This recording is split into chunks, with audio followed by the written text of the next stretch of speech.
अरे ये ना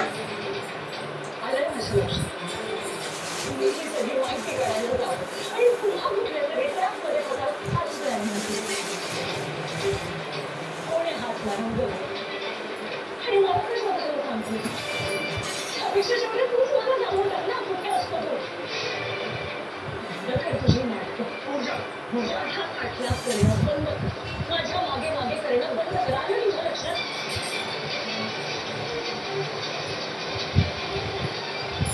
इथून पुढे आमच्या कलेच्या आजूबाजूला तरी फिरकलाच नाही तर माझ्या अशा वेळेला कमी नको लक्ष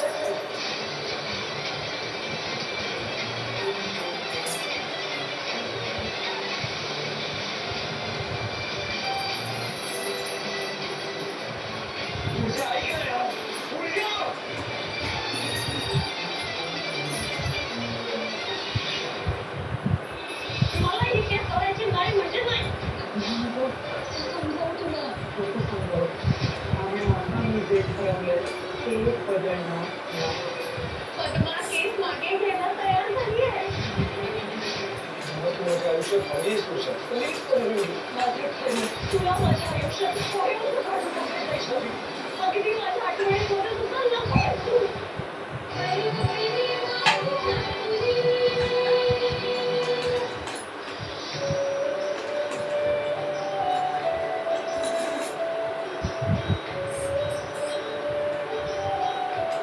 अरे वा मॅडम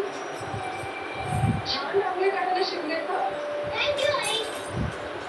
मला खूप पॉझिटिव्ह वाटतं ते आपण रांगोळी काढली अगं दादा रांगोळी काढणं म्हणजे शोभत असतं तुला माहिती होती या रांगोळीतले प्रत्येक रंग आपल्याला काही ना काहीतरी शिकवून जातात सांगून जातात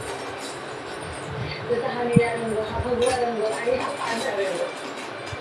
पांढरा रंग म्हणजे शांततेचं प्रतीक हा भगवा रंग म्हणजे आपल्याला लढायला बळ देण्याचं चैतन्य प्रतीक आणि हा निळा रंग म्हणजे अथांग विशालतेचं प्रतीक ओके नाही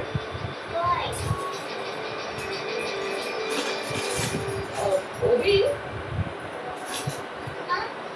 काल तुला आजीने प्रभू रामांची गोष्ट सांगितली ना हो मग त्याचबरोबर लक्ष्मणाची गोष्ट सांगितली की नाही हो सांगितली ना की श्रीराम लक्ष्मणाशिवाय एकदम बरोबर लक्ष्मणाचं आपल्या बंधूवर लक्ष्मणाचा जीव वाचवण्यासाठी संजीवनी वनस्पतीची गरज होती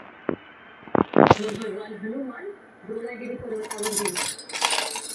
त्यांना